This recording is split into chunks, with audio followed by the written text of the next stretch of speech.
ನಾನು ಹೀರೆಕಾಯಿ ಗೊಜ್ಜು ಮಾಡ್ತಾಯಿದ್ದೀನಿ. ಹೀರೆಕಾಯಿ ಗೊಜ್ಜಿಗೆ ಒಂದು ಕಾಲು ಕೆ ಜಿ ಹೀರೆಕಾಯಿ ಮತ್ತು ಬೇಳೆನೆಲ್ಲ ಕೂಗಿಸಿ ಇಟ್ಕೊಂಡಿದ್ದೀನಿ. ಒಂದು 2-3 ವಿಷಲ್ ಹಾಕ್ಸ್ಕೊಂಡಿದ್ದೀನಿ. ಒಂದು ಟೊಮೊಟೊ, 2 ಟೊಮೊಟೊ, 1 ಸ್ಪೂನು ಧನಿಯಾ ಪುಡಿ ಮತ್ತು 1 ಸ್ಪೂನು ಎಳ್ಳು ಮತ್ತು ಸಾಸಿವೆ, ಅರಿಶಿನ ಮತ್ತು ಕರಿಬೇವಿನ ಸೊಪ್ಪು ಇವೆಲ್ಲನೂ ಒಗ್ಗರಣೆಗೆ ಹಾಕ್ಕೊಂಡಿದ್ದೀನಿ. ಕರಿಬೇವಿನ ಸೊಪ್ಪು, ಕಡಲೆಬೇಳೆ 1 ಸ್ಪೂನು, ಉದ್ದಿನಬೇಳೆ, ಒಂದು 5-6 ಗೋಡಂಬಿ, ಒಂದು 1/4 ಸ್ಪೂನಷ್ಟು ಗಸಗಸೆ, ಒಂದು 4 ಬ್ಯಾಡಗಿ ಮೆಣಸಿನ್ಕಾಯಿ, ಒಂದು 4 ಗುಂಟೂರು ಎಲ್ಲನೂ ಹಾಕಿ ಚೆನ್ನಾಗಿ ಫ್ರೈ ಮಾಡ್ಕೊಂಡಿದ್ದೀನಿ. ಈಗ ಅದಕ್ಕೆ ಒಂದು ಮೀಡಿಯಮ್ ಸೈಜ್ದು ಈರುಳ್ಳಿನ ಹಾಕಿ ಫ್ರೈ ಮಾಡ್ತಾಯಿದ್ದೀನಿ. ಅದೊಂದು ಸ್ವಲ್ಪ ಹಸಿ ವಾಸನೆ ಹೋಗೋವರೆಗೂ ಚೆನ್ನಾಗಿ ಫ್ರೈ ಮಾಡಿ.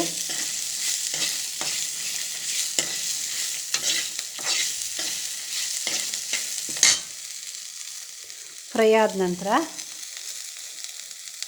ಟೊಮೊಟೊ ಇಟ್ಟಿದ್ದೀವಲ್ಲ, ಟೊಮೊಟೊ ಹಾಕ್ತಾಯಿದ್ದೀನಿ.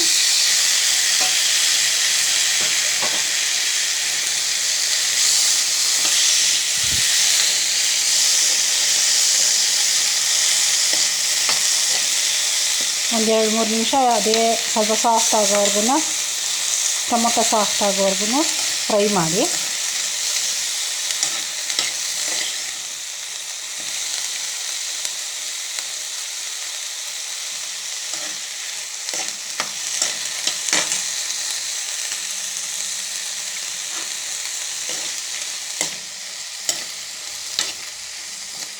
ಫ್ರೈ ಆಗಿದೆ. ಈಗ ಇದನ್ನು ತಣ್ಣಗಾಗೋಕ್ಕೆ ಬಿಡೋಣ. ಒಂದು 2-3 ಮಿನಿಟ್ಸು ತಣ್ಣಗಾಕ್ಬಿಡಿ. ಡೈರೆಕ್ಟಾಗಿ ಜಾರ್ಗೆ ಹಾಕಿದ್ರೆ ಜಾರು ಹಾಳಾಗುತ್ತೆ, ಮಿಕ್ಸಿಗಳು ಹಾಳಾಗುತ್ತೆ. ಒಂದು 2-3 ಮಿನಿಟ್ಸು ತಣ್ಣಗಾಕಕ್ಕೆ ಬಿಡೋಣ. ಈಗ ಅದು ಫ್ರೈ ಮಾಡಿರೋದ್ರಲ್ಲಿ ತಣ್ಣಗಾಗೋಷ್ಟೊತ್ತಿಗೆ ಒಗ್ಗರಣೆ ಕೊಟ್ಕೊಳ್ಳೋಣ. ಅದಕ್ಕೆ ಸಾಸಿವೆ, 1-2 ಸ್ಪೂನಷ್ಟು ಎಣ್ಣೆ ಹಾಕಿದ್ದೀನಿ. ಈಗ ಒಂದು ಸ್ವಲ್ಪ ಸಾಸಿವೆ ಹಾಕ್ತಾಯಿದ್ದೀನಿ. ಸಾಸಿವೆ, ಕರಿಬೇವಿನ ಸೊಪ್ಪು ಮತ್ತು ಬಿಳಿ ಎಳ್ಳು ಇಟ್ಕೊಂಡಿದ್ದೀವಲ್ವ, ಅದು ಒಂದು ಸ್ವಲ್ಪ ಹಾಕ್ತಾಯಿದ್ದೀನಿ. ವೈಟ್ ಎಳ್ಳು, ಬಿಳಿ ಎಳ್ಳು ಹೆಲ್ತ್ಗೆ ತುಂಬ ಒಳ್ಳೆಯದು. ಚಳಿಗಾಲದಲ್ಲೆಲ್ಲ ಚರ್ಮದ ಕಾಂತಿಗೆ ಎಲ್ಲ ತುಂಬ ಹೆಲ್ಪ್ ಮಾಡುತ್ತೆ ಇದು.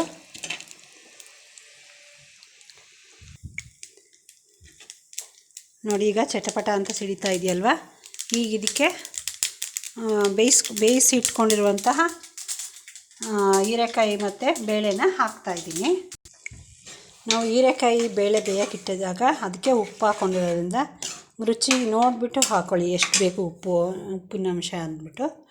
ಧನಿಯಾ ಪುಡಿ ಇಟ್ಕೊಂಡಿದ್ದೀವಲ್ಲ, ಅದು ಹಾಕ್ಕೊಳ್ತಾ ಇದ್ದೀನಿ. ನೋಡಿ, 1 ಸ್ಪೂನ್ ಆದರೆ ಸಾಕು.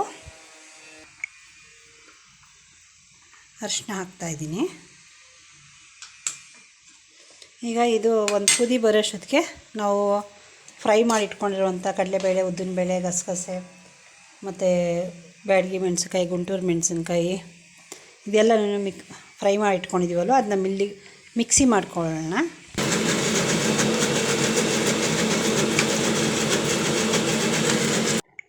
ನೋಡಿ, ಕುದೀತಾ ಇದೆಯಲ್ವ. ಈಗ ಮಿಕ್ಸಿ ಮಾಡಾಗಿದೆ ನೋಡಿ. ಈ ಮಿಕ್ಸಿ ಮಾಡಿರೋದನ್ನ ಇದಕ್ಕೆ ಗ್ರೇವಿ ಒಳಗೆ ಹಾಕೋಣ.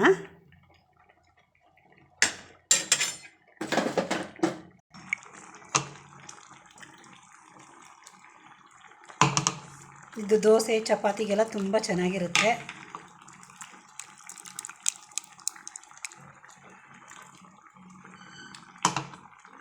ಮುದ್ದೆ ಮತ್ತು ರೈಸ್ಗಳಿಗೂ ಚೆನ್ನಾಗಿರುತ್ತೆ.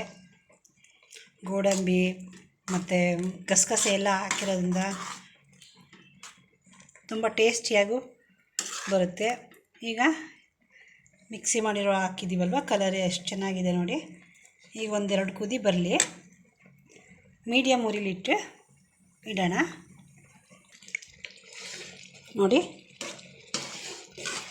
ಎಷ್ಟು ಚೆನ್ನಾಗಿ ಬಂದಿದೆ. ದೋಸೆ ಚಪಾತಿಗಂತೂ ಸೂಪರಾಗಿರುತ್ತೆ. ಇನ್ನು ರುಚಿಗೆ ಉಪ್ಪು ನೋಡ್ಕೊಂಡು ಹಾಕ್ಕೊಳ್ಳಿ. ನೋಡಿ, ಈಗ ಆಗಿದೆ. ಈಗ ಇದನ್ನು ಒಂದು ಸರ್ವಿಂಗ್ ಬೌಲ್ಗೆ ಹಾಕೋಣ.